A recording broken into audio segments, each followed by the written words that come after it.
everybody, welcome to the video. It's been a few weeks since I've posted an update on the rebuilding of the layout, but in the last couple of weeks I've managed to put up a new backing board section here. This is going to be for the back scene of the motive power depot, which in effect makes a visual break between the motive power depot and the fiddle yard, which is over the back there. So I'm very pleased with the way that's turned out. I used ordinary plywood for that, and I've just literally just glued it and pinned it into place. Used the Gorilla Glue, and it seems to be nice and solid anyway. So I've actually sealed the plywood now. I'm just waiting for that to dry at the moment, and it's just drying out in patches there, as you can see. And hopefully tomorrow I should be able to paint some sky and then attach the backing sheets, the town scene backing sheets, which I'm going to use again, the N-gauge ones, using N-gauge ones to give an impression of distance, and then some retaining wall along the bottom there. So I've managed to lay most of the track for the motive power depot. Hopefully this week I'll be able to, now I've got all the points actually, eventually got all the points from Pico, which took a number of months actually to get all those, but got them in the end. And this week I hope to be fitting the point motors, the below baseboard, excuse me, the below baseboard point motors, and also be wiring up the new control panel or the switch panel for the motive power depot. Because this new motive power depot, and I've rebuilt the layout, is that much longer, I managed to, in the sale after Christmas, I managed to acquire another single road engine shed from TMC at a sale price, which was a very good price actually. And what I've done is I've actually I'm going to button the two together so it makes a nice long shed, which will be suitable for DMUs.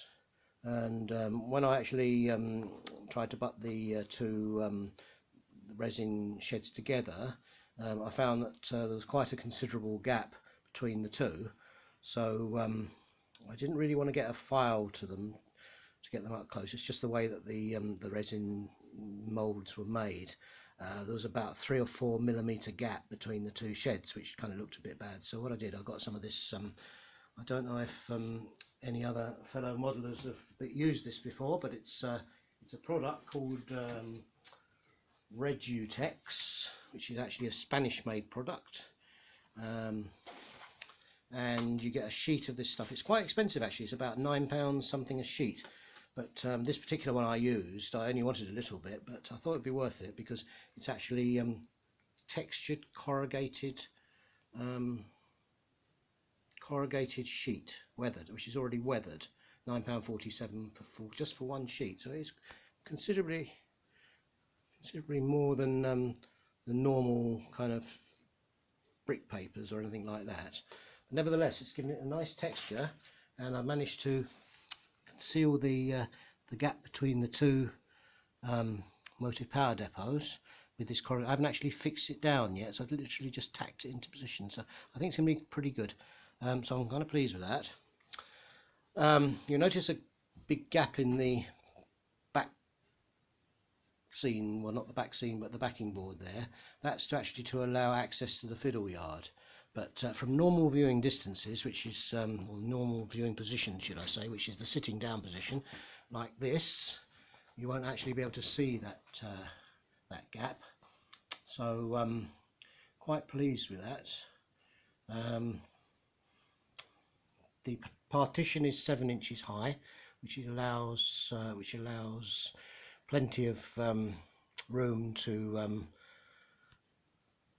access the fiddle yard if the hand of God is required for in case of derailments and things like that. But anyway, yep. So that's about it, folks. About the only progress I've made really. It's been very cold actually.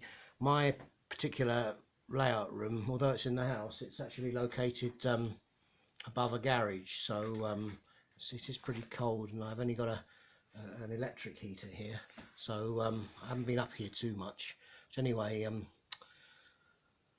I'll say farewell for now, and hopefully I'll be able to update you again next week with those points, which should be motorised by then, and the track should be fully laid. And so in the meantime, I'll leave you with just a quick video of 50048, which is a Hornby Class 50, and it's fitted with a TTS sound and an upgraded speaker from Richard at Roads and Rails. And I'm very happy with this one. I know that a lot of people saying that that particular loco in the Network Southeast is one of the first releases from Hornby is not entirely accurate. People say that the stripes are in the wrong position and stuff like that, but I really like the loco, so it's a firm favourite on the layout, and I'm going to give it a quick run for you now. So stay well, folks, and we'll catch you again soon.